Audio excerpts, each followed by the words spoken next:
என் அன்பு தங்கமே, அம்மா உன்னிடம் முக்கியமாக பேசுவதற்காகத்தான் வந்துள்ளேன். உன்னுடைய மனநிலையில் ஏன் இந்த மாற்றம்?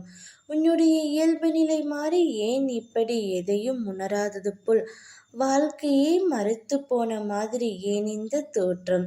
நிறைய விஷயங்களை நீ மாற்ற வேண்டித்தான் உள்ளது.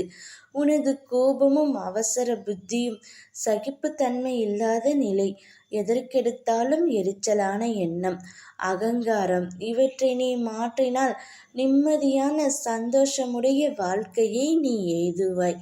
மற்றவர்கள் உன்னை காயப்படுத்தி புறம் கூறினாலும் நீ அந்த இடத்தில் விட்டு நகர்ந்துவிடு தங்கமே.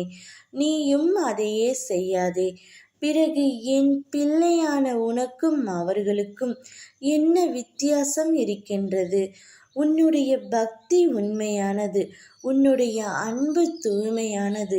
அதில் எந்த குறையும் அம்மா நான் காணவே முடியாது.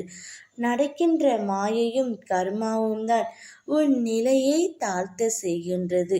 உன் அம்மாவிற்கு எப்படி உன் சூழ்நிலை புரியாமல் போகும்?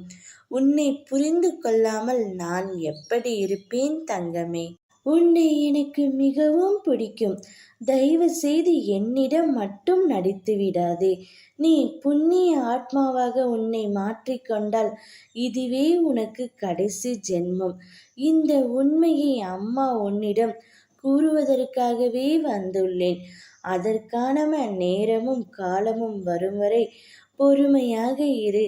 இது உனக்கான காலம் இல்லை என்றால் பழிப்பவர் முன் செவிடனாகவும், இழிப்பவர் முன் ஊமையாகவும், துரோகிகளை காணாத குருடனாகவும் இருத்தலே நன்று.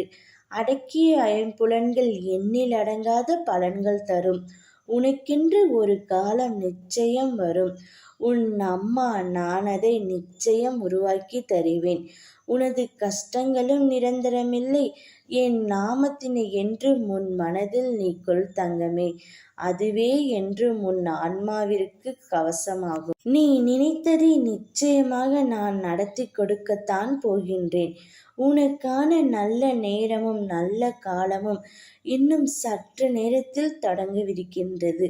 வாய்ப்பை பயன்படுத்திக்கொள். நீ என்னை அம்மா என்று அழைப்பது உண்மை என்றால் உனக்கு நல்ல நேரம் வரும் வரை காத்திரு என் தங்கமே. ஓம் சக்தி.